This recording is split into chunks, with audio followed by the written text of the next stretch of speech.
Welcome to the final part of the job interview course. In this section, we're going to be focusing mainly on the job interview questions and how you can structure your answers to have massive impact. But first, let's reflect on what we've learned so far. So by now, you should be able to identify the job criteria. By identifying the job criteria, you can now predict the job interview questions. By predicting the job interview questions, you can now create and design high-scoring interview answers. You should also be familiar with unconscious bias and how the employer's behaviour in the interview might have a positive or negative effect on you, depending if that employer is a warm or cold interviewer. You also understand the different types of job interviews, the structured interview, the unstructured job interview, strengths-based interviewings, behavioural interviews and situational interview questions. And you also understand the importance of panel interviews and how an alpha interviewer might be the person you want to win over because they've got a strong voice when it comes to the scoring of each interview applicant. We also delved into reframing and how to overcome job interview anxiety and to increase your self-esteem and your confidence during the recruitment process. Really, at this stage in the course, you want to be reflecting on the whole course itself and looking at what you do well in the job interview, what you've learned throughout this course, but what areas of development you still have. And maybe you might want to return to some of the sections in this course to improve up on that particular skill or learning aim. But in this final part, we're going to talk about interview questions and interview answers. You'll need a pen and paper. The most successful career professionals are those career professionals who are able to have a strong, positive interview identity. They come across as self-assured or charismatic or optimistic, compared to people who have a low level of confidence, even with a high level of knowledge experience, who come across often as being unresponsive or bored throughout the recruitment process. Other applicants are highly confident but lack that knowledge and experience, which means that they don't score high during the structured job interview process. They can sometimes come across as insincere because at the beginning of the job interview they were so charismatic that the employer thought this is the ideal person, but when it came down to the technical interview questions they failed to give a strong response. So the whole goal during the job interview process is to have a strong interview identity that allows the employer to predict your job performance, to see you working as part of their organisation. To do that, the recruiter is going to ask you on average 8 to 10 job interview questions during a 45-minute job interview. In most job interviews, you'll walk into the interview room and be introduced to the job interview panel. Each member of the panel will introduce their name and their position within the organisation. They'll then make a little bit of small talk because this helps to relax the job applicant. When a structured interview starts, you'll be asked on average 8 to 10 job interview questions. The questions are split down into a different structure, with opening questions being stuff along the lines of, why did you apply for this position? Or tell me a little bit about yourself. The next stage is asking questions around your experience. Give me an example of when you have achieved X criteria. For certain jobs you'll be asked technical questions. As a civil engineer, as an example, you'll be asked questions around technical drawing and doing calculations. And finally, you might be asked some strength-based interview questions around your skills, preferences, or your motivational traits. And finally, the job interview will end with an opportunity for the applicant to ask the interview panel questions. We're now going to delve into the job interview questions, and I'm going to give you structures to help you create high-scoring interview answers. What you need to do at this stage is pause the video after each interview question. Think about the explanation I gave to tell you how to answer that interview question, but also think about the job position you're applying for, the criteria for that role, and your own experiences, skills and knowledge. This final section and this final task will take about 1 hour to complete. The most commonly asked interview question across all job sectors is, tell me about yourself. Some employers reframe this by asking, What can you bring to our organisation, or why have you applied for this job? This is a great open question because you can literally talk about anything that you think is relevant to the job criteria. A great way to answer this question is using the interview formula EQS: experience, qualification and unique selling point. This is because stating your duration in the industry is also linked to your knowledge base. So the longer you have in an industry, the more knowledge the employer perceives you to have. You can also talk about your qualifications, but more importantly, you need to talk about the lessons learned from undertaking that training and development course. And finally, and most importantly, is having a unique selling point. This could be a skill, talent or knowledge that you can bring to the organisation that will have a significant impact on their output. Now this is really important, having a unique selling point, because what the research shows us is people with the same level of qualifications and the same level of duration in an industry will apply for the same level of job. So the competition will have a similar qualification and a similar duration in the job role as you have. An example way to answer this is by saying, with over X number of years experience in the sector, I have been able to and add a unique selling point. My highest qualification is, and while undertaking this course, it taught me how to add unique selling point. And finally, you need to summarise your interview answer with a final third selling point. So as you can see from my experience and my education, I'm able to add third unique selling point, which will help your organisation to achieve A and B. So what I want you to do now is pause the video, think about this commonly asked job interview question, tell me about yourself, and then create an answer using a formula: experience, qualification, unique selling point. So state the duration in the industry and your unique selling point, your qualification and what that has taught you, and then finally a final unique selling point that can have an impact on the organisation by linking it to something that they can achieve by hiring you. Behavioural job interview questions are very common in job interviews. Behavioural job interview questions ask you about past experiences. Now this is a great question to be asked because it allows you to naturally use the storytelling technique, which is a great technique to get the employer emotionally caught up in what it is you are saying. When you answer interview questions with lists, facts and data, it only really talks to the logical part of the mind. But when you're using storytelling, you naturally use language that is more descriptive and visual. You use more emotional words within that story.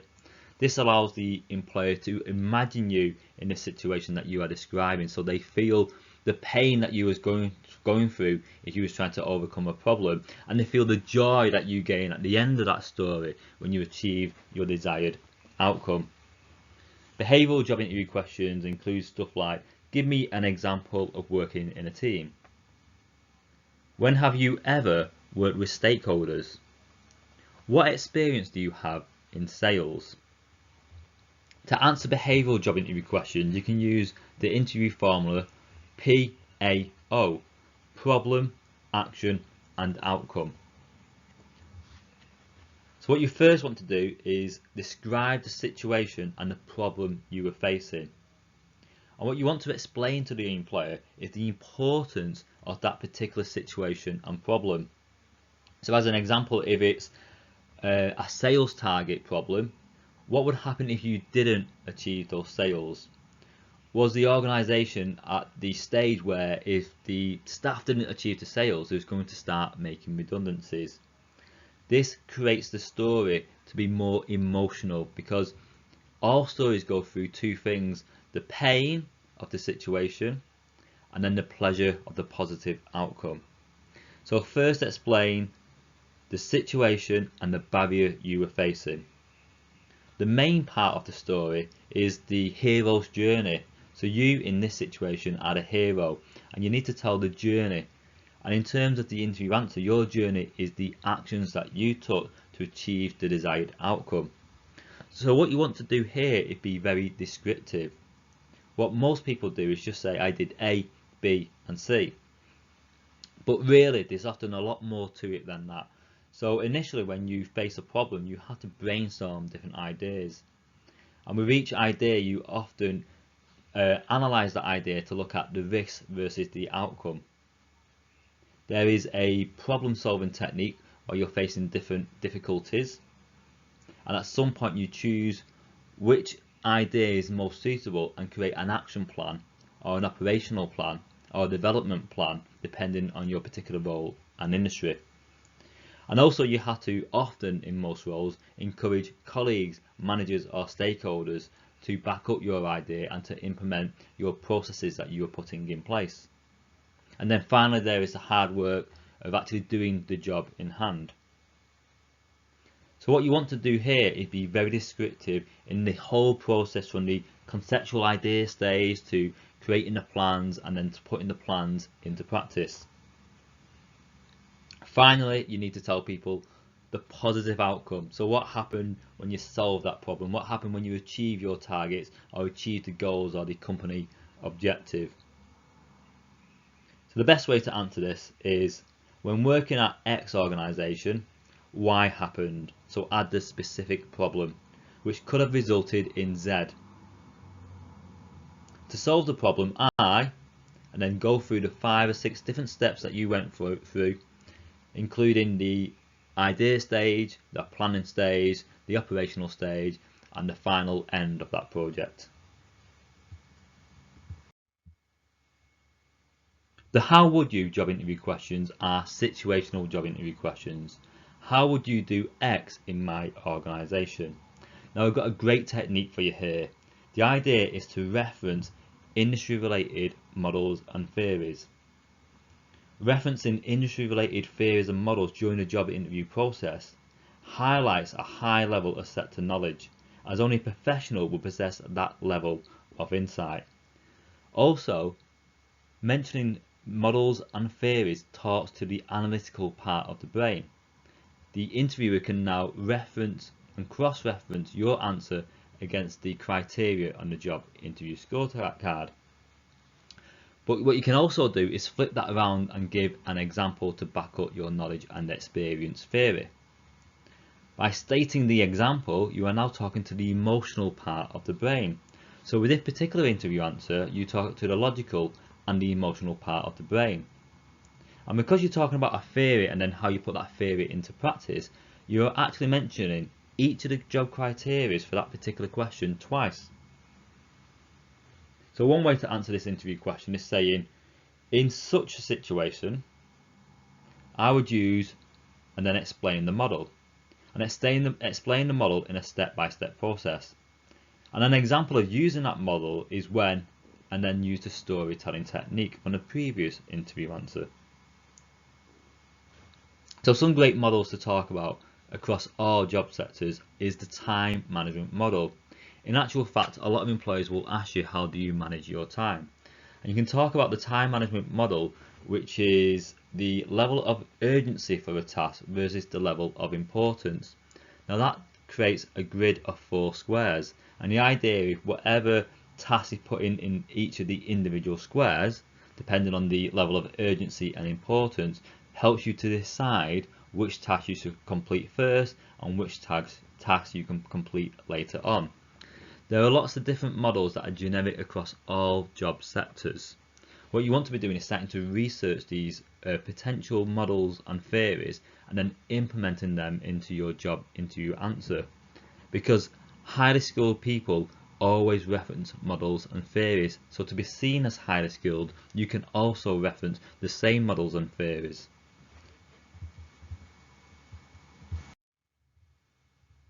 Strength-based job interview questions are becoming more common in job interviews, with some employers adopting a strength-based only recruitment process. As discussed previously, strength-based interview questions are often preference questions. Do you prefer A or do you prefer B? As an example, do you prefer working on your own initiative or do you prefer working within a team? Now this can be a little bit of a trick question, because as an example you might enjoy both working as a team member or working on your own initiative, but the employer because of their company culture is looking for a candidate who has a stronger preference for one of those options. So to answer this interview question, what you need to do is answer it in a way where you talk about the pros and cons of both options. Now this allows the employer to perceive that you chose the ideal option that they prefer, where in reality what you've done there is hedge your bets. So a great way to answer it is to say something along the lines of, what I like about X, the first choice, is, and then add some pros. But you also have to consider and then add some cons. But for the second option, you need to contemplate, add cons, but add pros is an advantage. So what you're doing here is looking at the pros and cons for both options. At the end of each job interview, you get your own chance to ask your own questions. Now this is really key because the job interview isn't just about the employer deciding if you're the right person for the organisation. It's about you deciding if the organisation is the right company for you.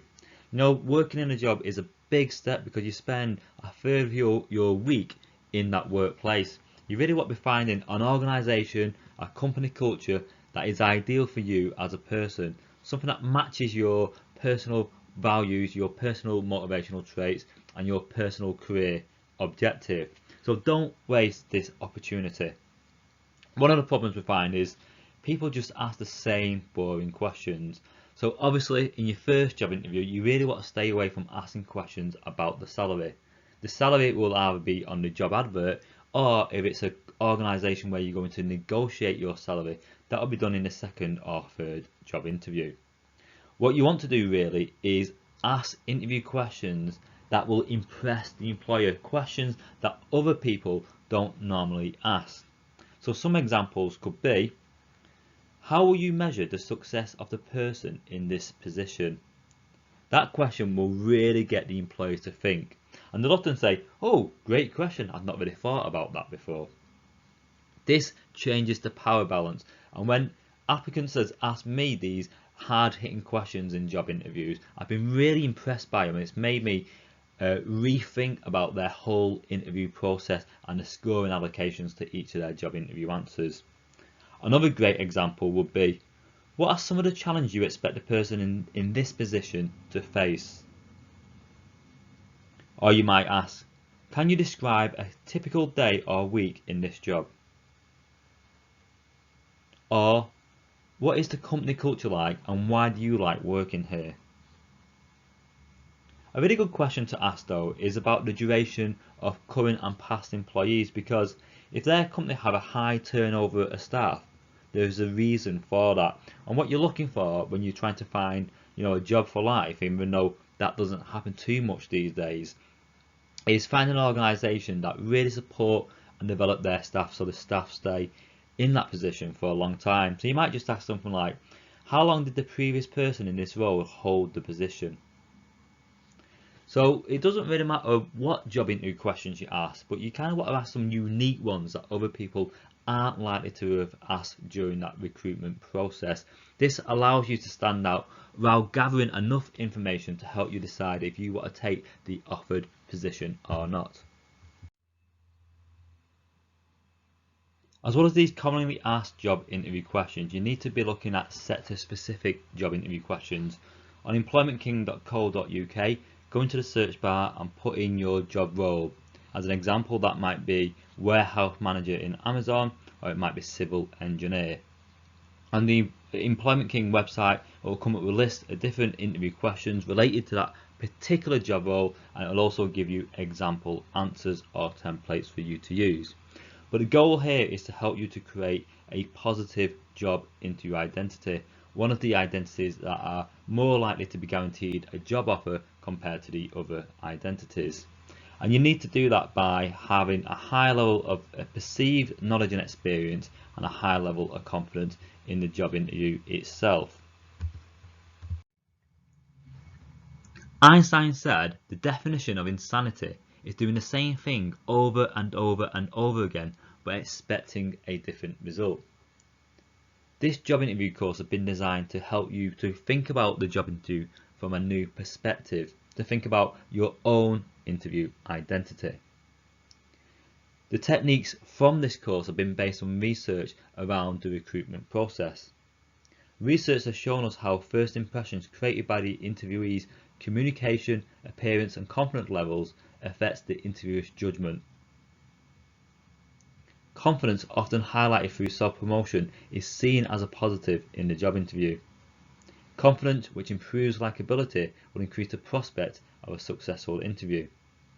But alone, confidence isn't enough to guarantee a job offer, as research shows how being able to identify the job criteria, which often comes from having a large number of years working in the industry or academic qualifications related to that sector, improves the interview performance because answers relate directly to the scoring requirements on the interview scorecard. Now the course has come to an end, what you need to do is reflect on your areas of development and your strengths when it comes to passing job interviews. We split the course into manageable sections so you can go back into each and any of those sections and repeat the exercises that we put in place for you. Because what you need to remember is practice creates perfection.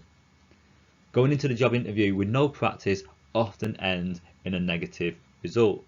By preparing how you look, how you sound, how you create your interview answers, how you self-promote, how you identify the job criteria, and how you communicate with confidence are all key to having a successful job interview. For more information and tips on job interviews, visit employmentking.co.uk. So finally, I just want to wish you the best of luck with your future career and your forthcoming job interviews.